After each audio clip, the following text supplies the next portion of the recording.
De nombreuses personnes hypersensibles présentent des prédispositions au comportement addictif. Alors lorsqu'on parle de comportement addictif, évidemment on parle d'alcoolisme, on parle de tabagisme, on parle de drogue beaucoup plus dure, mais on peut aussi parler de comportement addictif concernant l'alimentation. On peut parler de boulimie, mais ça peut être également des comportements impulsifs relatifs à des comportements d'achat. Tout cela a un seul but, engourdir le système nerveux. Comme vous le savez, les personnes hypersensibles ont un système nerveux plus sensible que la moyenne. Et lorsqu'on se retrouve dans ce cas-là, on se retrouve envahi de stimuli, ce qui peut rendre vraiment un quotidien extrêmement désagréable. Pourquoi c'est désagréable? Parce que par exemple, lorsque vous buvez un verre en terrasse, lorsque vous êtes dans un restaurant, vous pouvez être complètement envahi par les bruits. Vous pouvez être aussi envahi par les conversations qui sont environnantes. À un tel point que vous vous sentez complètement envahi parce que vous arrivez à entendre chaque mot de chaque conversation tout autour de vous.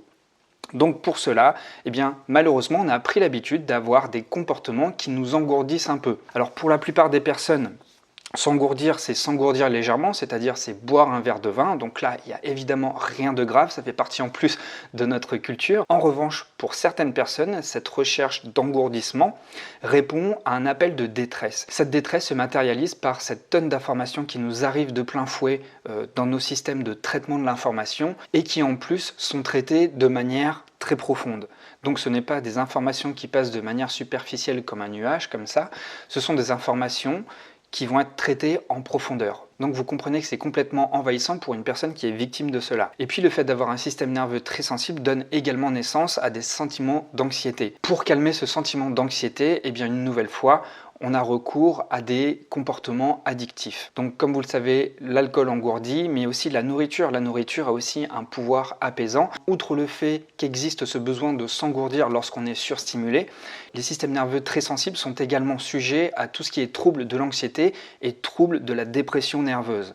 Donc pour cela, une nouvelle fois, on a également recours à des comportements addictifs. Donc des comportements addictifs, comme je l'ai dit en début de vidéo, qui donnent lieu à de l'alcoolisme, à du tabagisme, à l'usage de drogues plus dures, mais aussi à une consommation abusive d'alimentation ou alors à des comportements compulsifs d'achat. Si vous avez du mal à vous représenter tout ça et si vous essayez de mieux comprendre et vous mettre dans la tête d'une personne hypersensible qui est sujet aux addictions, dites-vous que lorsqu'elle est surstimulée, lorsqu'elle est complètement dépassée, lorsqu'elle est complètement envahie par tout cela, elle est à la fois submergée, il y a un trop-plein d'informations, mais également il y a un sentiment de vide complet. Donc pour pallier à tout ça et se redonner une certaine forme de consistance, on va devoir s'engourdir pour retrouver une forme d'aisance sociale, une certaine forme de paix éphémère, de paix superficielle, de sérénité factice, pour avoir des comportements sociaux adaptés, tels que l'alcool. L'alcool est l'exemple par excellence où justement on s'abreuve d'alcool pour avoir un comportement beaucoup plus apaisé en société. C'est quelque part une solution court-termiste pour occulter le bruit assourdissant, pour occulter tous les stimuli autour de nous afin de pouvoir être pleinement présent de manière légère avec les autres. Mais comme vous le savez, l'usage de ces substances, l'addiction en elle-même, est une solution court-termiste qui ne donne jamais lieu à des conséquences positives sur du long terme. Et comme toute addiction, comme tout comportement abusif, lorsqu'on arrive à régler un problème sur de court terme, ça ne fait qu'aggraver le problème sur du long terme. On met donc le doigt dans un engrenage et on sombre dans un cercle vicieux. Donc plus nos comportements sont addictifs, plus notre anxiété va grandir et plus nous aurons besoin de consommer par la suite pour faire baisser le niveau d'anxiété et de dépression. Pour cela, je vais vous donner quelques conseils. Mais attention, je ne suis absolument pas spécialiste en addiction, donc je préfère vous prévenir.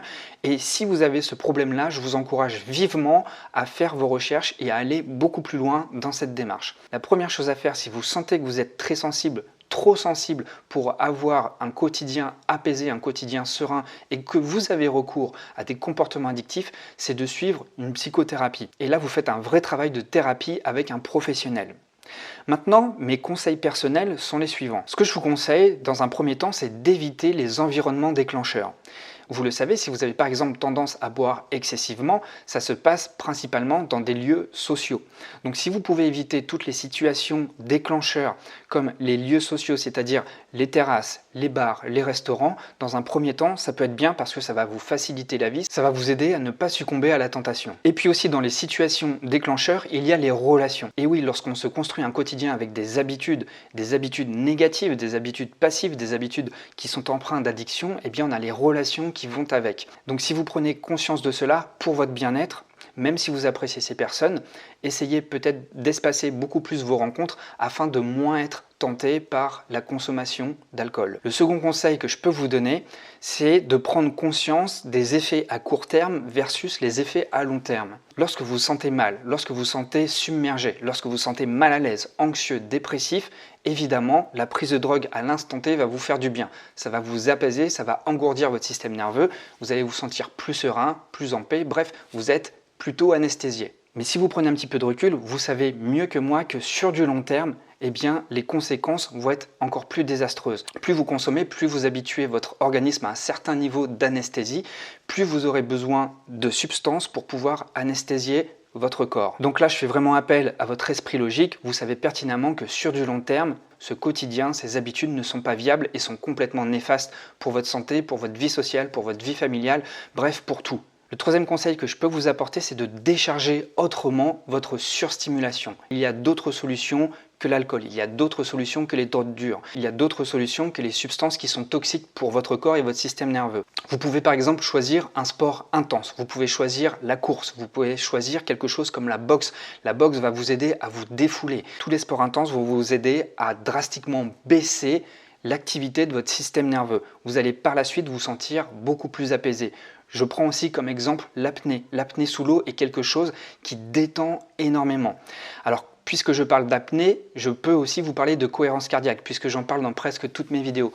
La cohérence cardiaque est quelque chose de soft, c'est quelque chose de doux, certes, mais si vous le faites au quotidien, sur la durée, c'est un travail de fond qui va porter ses fruits. Évidemment, il y a aussi la méditation. La méditation est aussi une méthode douce qui vous permet de prendre du recul sur vos pensées, sur vos émotions, et de vous détacher le plus possible de ces comportements nocifs. Alors, je sais qu'aujourd'hui, j'aborde une problématique extrêmement compliquée, extrêmement difficile à vivre. Je me sens un petit peu en dilettante à aborder ce sujet-là parce que je ne me sens pas du tout spécialisé là-dessus. Néanmoins, c'est quelque chose d'extrêmement important. Et si je prends le temps d'en parler, c'est parce que beaucoup de personnes très sensibles sont touchées par ce fléau. Et d'ailleurs, des études n'ont pas abouti, mais des études sont en cours là-dessus, démontrant que les personnes qui ont un comportement addictif sont majoritairement des personnes au système nerveux très sensible. Donc prenez en note les conseils que je vous ai donnés et surtout retenez le premier conseil, allez vous diriger vers un spécialiste, allez vous diriger vers un psychothérapeute ou un addictologue pour qu'il puisse vous aider à gérer cette haute sensibilité. Faites de votre mieux vraiment pour trouver un espace où vous pouvez vous confier, pour partager un quotidien qui n'est pas facile à vivre. Je comprends, moi aussi quand j'étais plus jeune j'ai eu des problèmes d'addiction, je me suis fait aider. Le simple fait d'en parler déjà nous libère d'un poids extrêmement lourd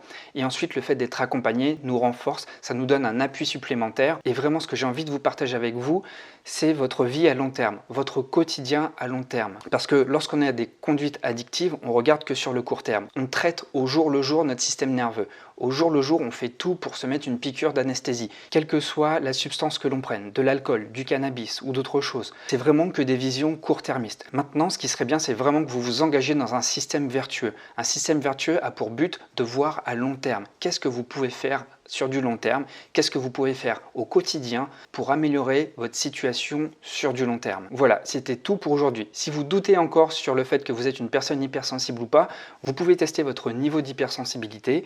C'est le premier lien qui est dans la description de la vidéo. Si vous pensez que cette vidéo peut aider quelqu'un dans votre entourage, n'hésitez pas à le lui partager parce que je sais que c'est quelque chose de douloureux, de délicat et d'extrêmement important, non seulement pour la personne, mais pour toutes les personnes qui vivent autour. Si vous voulez me partager votre situation, évidemment, vous pouvez communiquer avec moi dans les commentaires. Si vous n'êtes toujours pas abonné, eh bien, vous pouvez le faire. Je suis dans un défi 30 jours de vidéos sur l'hypersensibilité. Il va encore y avoir une dizaine de vidéos qui vont arriver dans les jours suivants. Je vous remercie beaucoup d'avoir suivi cette vidéo et surtout, portez-vous bien.